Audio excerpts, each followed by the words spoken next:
Trizac. Des propos cohérents. Des opinions différentes. Vous écoutez Du Trizac. Raphaël Pirot est avec nous, correspondant parlementaire à Ottawa pour l'agence QMI. Raphaël, bonjour. Bonjour, Benoît. Est-ce que c'est la journée où Jagmeet Singh se touche un petit peu?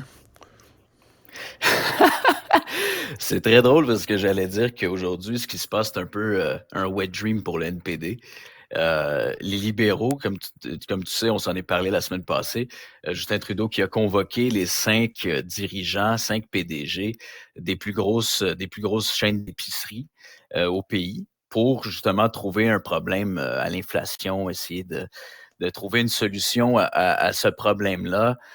Est-ce que c'est une vraie solution? On ne le sait pas, on va le voir. Il y a le ministre François-Philippe Champagne, ministre de l'Innovation, et la ministre, la vice-présidente qui les a rencontrés ce matin à Ottawa. C'était toute une scène.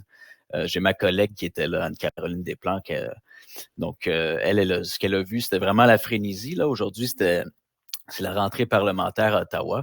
Mais tous les journalistes étaient au bureau d'innovation du ministère de l'Innovation à Ottawa plutôt qu'au Parlement parce qu'ils ferment les épiciers. Puis, ils avaient la mine basse, je te dirais, en arrivant. Là. Il y a quelques vidéos qui ont circulé sur Internet. C'était assez particulier de voir cette scène-là. Mais j'ai vu Justin Trudeau dire en point de presse, avec M. Champagne à sa gauche, que les épiciers allaient contribuer aux communautés, puis il y a confiance. Puis c'était encore des vœux pieux. Là. Il n'y avait rien de concret là, à dire. Écoute, les épiciers sont convoqués. C'est présenté comme un move que le gouvernement veut faire pour essayer de, comme on se disait la semaine passée, c'est, je pense, de partager le blâme un peu. L'affaire, c'est que, les prix à l'épicerie ont augmenté beaucoup. Jusqu'à quel point est-ce que c'est en raison de, comme dirait Jagmeet Singh, de la sérafinflation? Donc, ils se mettent plus de profit dans les poches. Effectivement, les profits des épiciers ont augmenté, mais c'est que le coût en général des choses a augmenté. Fait qu'on ne sait pas, en fait, qu'est-ce qui va ressortir de ça. Mais c'était drôle ce matin. Et le service a baissé. Tu vois, là, moi, je vais chez Métro, là, je suis obligé d'emballer ma commande. Puis, il n'y a pas de rabais. Là. Moi, je pense qu'ils devraient m'enlever 10% sur ma facture quand j'emballe ma propre commande, mon petite marde. Ben, oui, il y a ça. Puis déjà, moi, je peux dire aussi, commentaire éditorial, mais je déteste faire mon propre check-out à l'épicerie en scannant les trucs. Puis c'est pas agréable. Je sais pas si les gens ont adopté ça, mais pour moi, c'est non, une étape que je me passe. Mais moi, je travaille pas pour aucune épicerie. Là. Je travaille pas pour l'Obla, Provigo, Métro, IGA. Je travaille pas pour eux autres. Là, je suis un client. Mais t'as plus de service. Eux autres font des profits astronomiques. Puis en plus, il y a plus de service. Il y a quelque chose qui marche pas là-dedans. Là. On se fait avoir. Se fait avoir. Ben, en tout cas. Donc, oui. Mais sur un an, ça a augmenté de 10%. Le panier d'épicerie, environ presque 10%. Fait que là... Mais c'est drôle, Raphaël, tu dis ça, le 10% pour un panier d'épicerie, c'est à peu près 10% d'augmentation de profit chez Métro. Avec M. Laflèche, là, qui se bombe le torse. Il y a peut-être-tu un vase communicant quelque part, là? C'est ce qu'on va savoir, mais tu sais, tantôt, là, le ministre Champagne qui les a rencontrés, il va sortir, il va nous dire qu'est-ce qui va se passer, c'est quoi le plan. Fait que, évidemment, il y avait Galen Weston ce matin, c'était le wet dream du NPD, puis il y avait Éric Laflèche aussi qui était là. Donc, quand ils sont rentrés, ils avaient un peu la mine basse. Je pense qu'ils ne veulent pas justement avoir une part du blâme ou être dans le spotlight. Est-ce que c'est de leur faute? Jusqu'à quel point c'est de la faute de la sérafinflation? La sérafinflation, est-ce que c'est de la faute de l'avarice des épiciers? Je veux dire, c'est encore contesté. On va voir qu'est-ce qu'ils vont dire tantôt. Mais bravo aux relations publiques d'avoir fait penser aux patrons d'épicerie. Arrivez là avec la mine basse, là. Arrivez pas là en matamor, comme si vous venez dans un party. Là. On vient vous parler de l'augmentation de la nourriture des gens. Alors, soyez pas baveux. Bravo pour les relations publiques. Oui, je sais pas s'ils s'attendaient à ce que les journalistes les attendent comme ça. Là, peut-être. Ils pensaient peut-être... Parce que c'était pas au Parlement, hein, c'était dans un autre building, puis là, ils les attendaient avec les micros et tout. Il y a des vidéos qui ont circulé. C'était assez cocasse, là, on voit pas ça souvent, fait que c'est une drôle de rentrée parlementaire qui s'est pas passée au Parlement ce matin.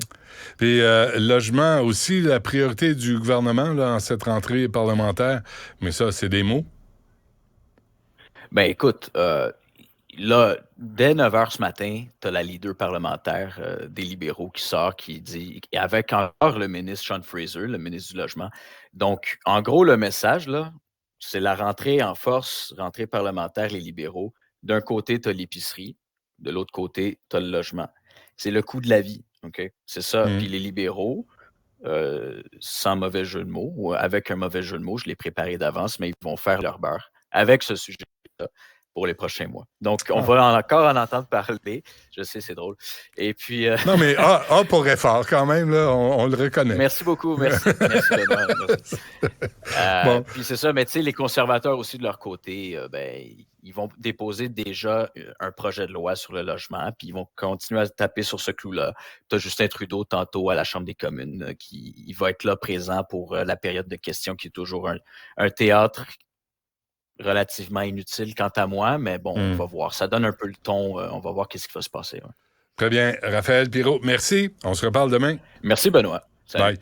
Antoine Robitaille est avec nous aussi, animateur de La Haut sur la colline et sex symbole de la politique provinciale. Salut Ben. Robitaille. Bourse du carbone, là, qu'est-ce qui se passe? Là? On est tout seul avec la Californie, nous, le Québec. Là. Oui, c'est ça. Puis, tu sais que le premier ministre Legault est à New York aujourd'hui. Il a été invité par nul autre que le secrétaire général Antonio Guterres. Et c'est une des choses sur lesquelles il va insister, M. Legault, c'est qu'il faudrait que ce marché du carbone-là soit, comment dire, il y a des nouveaux joueurs qui s'ajoutent. On sait que le Manitoba, à un moment donné, l'an passé, a été tenté de s'ajouter. J'ai pas eu le temps là, de faire des téléphones avant pour savoir si on va finir par les accueillir dans l'équipe, parce que là, l'équipe, pour l'instant, c'est juste 2 joueurs. C'est un grand marché du carbone, certes. Les autres pays et les autres États, ils décident de fonctionner par une taxe sur le carbone. On sait, l'État fédéral, le Dominion, a fait ça. Donc, le Québec en est exclu, là, contrairement à ce que le chef du Parti conservateur, Poilievre, laisse entendre tout le temps en tapant sur la taxe sur le carbone, même au Québec. C'est parce que ça ne s'applique pas ici. Là. Nous autres, c'est un truc différent. C'est une sorte de taxe, remarque, là, je vais te dire l'acronyme. Là.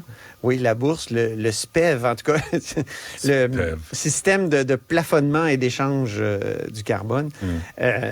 Donc, c'est une invitation rare, ça, il faut le dire. Et il n'y a aucune autre province canadienne qui a été invitée. Il paraît que ce serait lié à notre bonne performance. Là. Après tout, le Québec produit le moins de gaz à effet de serre par habitant en Amérique du Nord. Et 99 % de son électricité est renouvelable. C'est pas tout le monde, il faut dire, qui a des grosses rivières. Mais on veut en arracher plusieurs. Je ne sais pas si tu as entendu le premier ministre la semaine passée dire « Il va y en avoir d'autres barrages. Préparez-vous. » Moi, je préfère ça qu'à des centrales nucléaires. Oui, c'est sûr. Mais il va y avoir aussi des turbines qui vont être changées dans plein de barrages. Comme ça, les barrages vont être plus efficaces. Ah oui? OK. Ça a évolué, là, quand tu penses juste... la technique ou la technologie automobile a beaucoup évolué depuis les Renault 5, mettons. Donc, il paraît que c'est la même chose pour les turbines. Il paraît qu'il y a moyen de les rendre extrêmement efficaces. Donc, il est au sommet de l'ambition climatique. Benoît Charette est là, une partie de son cabinet aussi. Les cabinets sont déjà là. Il y a pas mal de monde, pas mal de Québécois à New York actuellement. Penses-tu que M. Legault regrette ce 2e mandat? Parce que ça va être compliqué, non? Hey, je comprends. Quand tu vois que les policiers ont racheté une offre de 21 % d'augmentation sur 5 ans, il paraît que c'est les jeunes policiers qui comparaient l'offre à ce qu'ont les jeunes policiers ce dont bénéficient les jeunes policiers du SPVM. Alors, eux autres, ils ont bloqué, puis il paraît que tout le monde, vraiment, leurs bras sont tombés là, vendredi quand ils ont eu le résultat du vote. Ils pensaient que c'était dans la poche. Et là, évidemment, pour le gouvernement du Québec, c'est dur parce que les négociations avec les autres syndiqués de l'État, les autres travailleurs de l'État, ne sont pas terminées. Puis les offres sont beaucoup plus basses que 21 sur 5 ans. On sait que c'est un autre régime de négociation, mais quand même, les gens qu'on parle ne sont pas fous. Là. Et, mais donc, Antoine, le gouvernement ne peut pas offrir 25. Le gouvernement ne peut pas offrir 27. peux Ben pas... oui. Tu sais, à un moment donné, combien tu veux, là? Ça n'a pas de sens. Oui, puis tu offres une grosse augmentation. Puis là, quelques années après, il y a un événement politique mondial qui surgit. Puis là, tu es obligé de reculer. C'est ce qui est arrivé au gouvernement Lévesque dans les années 80, début des années 80. Ouais. Tu sais, des hausses de taux d'intérêt, là, ça arrive. C'est arrivé à l'époque. Ouais. Écoute, les taux d'intérêt, des bons taux d'intérêt, c'était comme 18. 10 pour 10. Ça, c'était fou. Ah non, c'était Quand fou. tu vois ça, là, c'est complètement dingue. Mais là, ça mettait le gouvernement devant une situation où même, tu sais, un chef politique qui avait un préjugé favorable aux travailleurs, comme il disait, a été obligé de faire des baisses de salaire pendant plusieurs mois. Alors, c'est sûr que le gouvernement doit être prudent. Mais c'est toujours les banques, hein, qui récoltent, à l'époque, 18 là, 6, 7, 8, 9 T'entends-tu une banque dire « Hey, savez-vous quoi, on va réinvestir dans la société, on va réinvestir dans la communauté. » Ah, ben les caisses pop, oui. Non, les banques. OK. Les banques. Là, les actionnaires sont là. Les actionnaires disent, on va se mordre la queue parce que ça sort de nos propres poches. C'est un système débile. Puis les banques, pendant ce temps-là, se gavent comme des goinfres au profit. C'est scandaleux. Sais-tu ce que j'aimerais, moi? Mm. C'est que tu lances une enquête, une série documentaire sur les banques. Ça fait tellement longtemps que je t'entends parler de ça. Tu fais des entrevues là-dessus. Qu'est-ce que t'attends? Je te vois vraiment faire ça, là. Oui, sérieux. mais moi, j'ai ça et les conseils d'administration. Moi, je te ferais, je t'ouvrirais ça comme une canne de bine pour voir ce qu'il y a là-dedans. Les conseils d'administration, ils sont 22 au Québec à décider de quoi aura l'air la société. Ils se refilent des jobs, ils se retournent des ascenseurs. Sébia part d'un coin, il part de l'autre, s'en va à un autre truc. Tout le monde suit. C'est vraiment incestueux, tu sais. Il y a quelque chose comme, une espèce de caste. Tu sais, les privilèges et les classes ont été abolis. À la Révolution française, là, puis nous, on n'a jamais vraiment eu, à part les seigneurs. Il y a eu des seigneurs ici, mais c'était des seigneurs pauvres, des fois. C'est un peu particulier. C'est un seigneur que tu mérites, hein? Je ferme la parenthèse, mais c'est vrai que c'est une sorte de caste qui vient toujours dire dans l'opinion publique, mais là, il faut bien payer ces gens-là. Parce que, tu sais, la compétition. Ils sont faits d'une autre argile, eux autres, que nous. Hein? Oui, moi, je dis toujours, ils ont besoin de gros salaires. Allez-y, travailler ailleurs. Vous ne parlez pas de la pension, je vous en prie. Si on veut les meilleurs... Non, mais Benoît, arrête. Si on veut les meilleurs, il faut donner, tu sais, faut donner le bras puis la jambe, faire couler le bain. Oui, puis une gosse. Sortir les vidanges. C'est là où ça fait mal, tu sais. Bon, on s'arrête là-dessus, puis on se reparle demain, mon ami. Sans faute, avec plaisir. Puis on va régler le sort du monde de cette façon-là. Non, mais documentaire, je suis sérieux, là. Oui, moi aussi, je le suis. Benoît Dutrisac sur les banques, mais il ne se produit rien ces temps-ci, fait que je reste tranquille. Mais oui, ça, les banques, là, je les haïs tellement. Tu pourrais faire une continuation de... C'est-tu moi ou... C'est-tu juste moi qui est écœuré des banques? C'est juste moi qui... Eh bien oui! J'attends l'appel de moi et compagnie. Moi et compagnie. OK, parfait. Merci, Antoine, d'être mon agent. Salut.